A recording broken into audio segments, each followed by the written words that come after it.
adalah salah seorang perempuan pejuang yang berasal dari Kesultanan Aceh.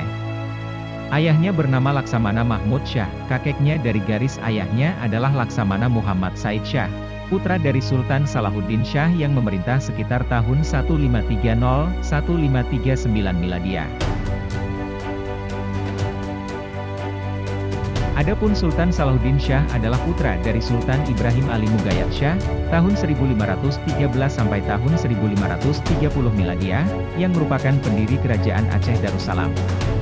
Pada tahun-tahun 1585 sampai tahun 1604, dia memegang jabatan Kepala Barisan Pengawal Istana Panglima Rahasia dan Panglima Protokol Pemerintah dari Sultan Saidil Mukamil Alauddin Riayat Shah keempat. Malahayati memimpin 2.000 orang pasukan Inong Balai, janda-janda pahlawan yang telah syahid, berperang melawan kapal-kapal dan benteng-benteng Belanda tanggal 11 September 1599. Dalam penyerangan itu, duel 1 lawan 1 antara Malahayati dengan pemimpin Belanda Cornelis de Houtman tak terhindarkan. Malahayati yang bersenjatakan rencong dengan gagah berani melawan Cornelis de Houtman yang bersenjata pedang. Keberanian dan kepiawaian Malahayati menggunakan senjata rencong membuat Cornelis kelabakan hingga akhirnya tewas di tangan Malahayati.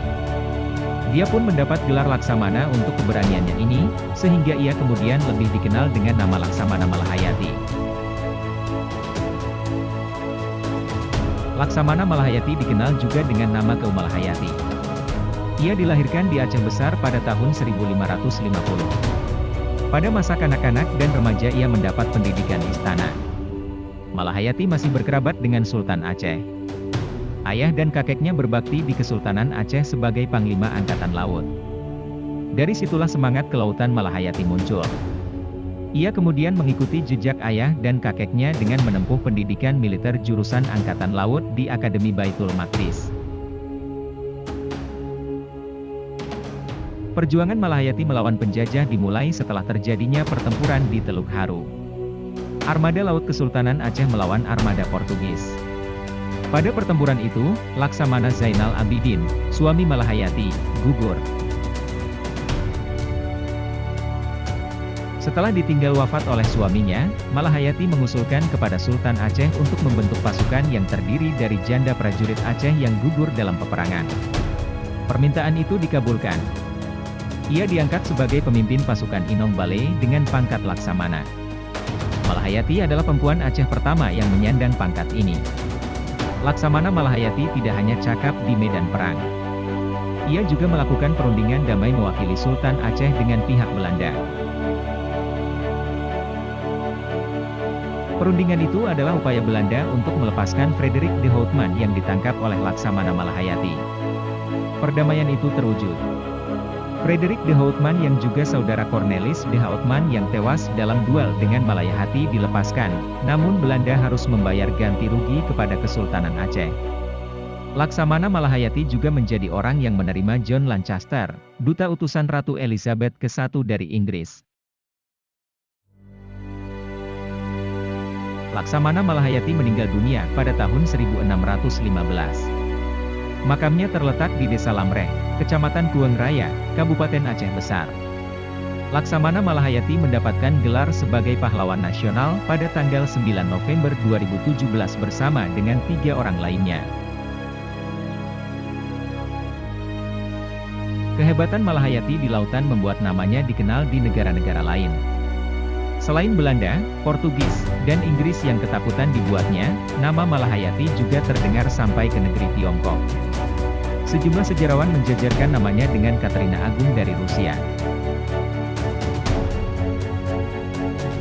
Mungkin tidak semua orang tahu bahwa Aceh pernah memiliki seorang Laksamana penjaga Selat Malaka pada abad 16 Masehi. Laksamana itu adalah seorang perempuan yang memimpin pasukan 2.000 pasukan Inong Balai, janda yang ditinggal oleh suami yang pejuang.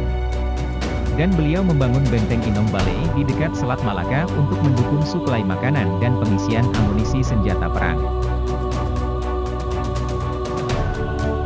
Suami Laksamana Malahayati yang bernama Zainal Abidin mati syahid saat berperang dengan pasukan Portugis di Selat Malaka. Oleh karena itu, Malahayati menghimpun seluruh perempuan yang ditinggal mati suaminya untuk ikut berperang melawan penjajah. Sehingga terbentuk pasukan Inom Baleye yang berjumlah sekitar 2.000 orang. Dengan pasukan yang banyak dan juga terlatih, Laksamana Malahayati mampu membendung serangan demi serangan yang dilancarkan oleh pasukan Portugis dan Belanda. Dan Belanda harus kehilangan salah satu komandan mereka, yaitu Cornewallis de Houtman, yang mati berduel 1 lawan 1 dengan Laksamana Malahayati. Keberanian Laksamana Malahayati bukan muncul tiba-tiba, namun beliau dididik dengan pendidikan Islam yang kuat dan juga ilmu kelautan yang mumpuni, yaitu pendidikan Aceh yang bernama Baitul Maqdis, sebuah sekolah punya Kesultanan Aceh yang mengajari berbagai disiplin ilmu pada masa itu. Dari keberanian Laksamana Malahayati dalam diambil kesimpulan bahwa beliau tidak pernah putus asa, tidak pernah meratap atas kematian suaminya, malah menjadi api semangat untuk terus berjuang dan tanpa menyerah. Dan beliau berjuang juga mengajak dan memimpin pasukannya untuk tidak cengeng dan tidak putus asa, karena kehidupan harus dilanjutkan dan penjajah harus menerima hukuman mereka sendiri. Walaupun beliau seorang anak bangsawan, namun hal itu tidak membuat Laksamana Malahayati hidup enak di Istana Kesultanan Aceh. Beliau keluar dari zona nyaman untuk berjuang dengan laut melawan Portugis. Sebab hidup enak bukanlah tujuan hidup, tapi sebagai alat untuk mencapai sebuah cita-cita yang mulia. Kehebatan Laksamana Malahayati juga dalam ilmu bela diri. Hanya dengan menggunakan rencong, pedang khas Aceh, beliau mampu membunuh Cornewallis de Houtman yang secara teori tidak mampu dikalahkan. Karena seperti yang kita tahu bahwa orang Eropa besar dan tinggi. Namun, Laksamana Malahayati mampu mengalahkannya hanya dengan rencong Aceh. Hebat bukan? Kehebatan Laksamana Malahayati dalam memimpin pasukan dan kemampuan beliau dalam ilmu bela diri menjadi acuan pendidikan bagi perempuan Indonesia. Karena tujuan sekolah sebenarnya adalah untuk negara bisa menjaga ekstensinya di mata dunia. Oleh karena itu, negara tidak boleh meremehkan peran perempuan khususnya, sebab baik perempuan dan laki-laki sama penting untuk keberlanjutan negara Indonesia. Ilmu bela diri sebenarnya wajib dimasukkan dalam kurikulum pendidikan, mengingat banyak perempuan menjadi korban dari para penjahat. Tapi tujuan sebenarnya adalah untuk bisa menjaga Indonesia dari negara lain. Selain ilmu bela diri Laksamana Malahayati, juga ada ilmu memimpin yang mampu mempengaruhi Inom Baleye untuk siap berperang melawan penjajah. Ilmu kepemimpinan ini tidak semua orang mampu melakukan, karena mengajak perempuan ikut berperang di tengah laut bukanlah mudah. Namun, dengan strategi pendekatan sama-sama Inom Baleye, maka Laksamana Malahayati mampu mengajak Inom Baleye berperang di tengah laut. Laksamana Malahayati juga sebagai penjaga laut Selat Malaka, yang mana jika sebuah kapal yang mau melintasi harus mendapat izin dari Laksamana Malahayati. Keren bukan Laksamana Malahayati? Tidak putus asanya Laksamana Malahayati saat suami mati syahid di medan tempur dapat menjadi pelajaran bagi perempuan bahwa putus asa bukanlah jalan terbaik.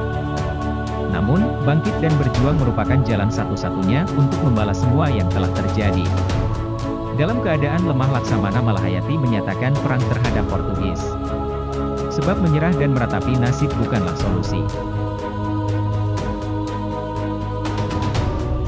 Di zaman modern ini yang banyak kaum milenial yang labil, hanya gara-gara putus cinta langsung bunuh diri. Sehingga sangat disayangkan karena mati sia-sia, maka saatnya menjadikan Laksamana Malahayati sebagai panutan, sebab hanya dengan menjadikan Laksamana Malahayati maka akan muncul Malahayati yang lain di zaman modern ini.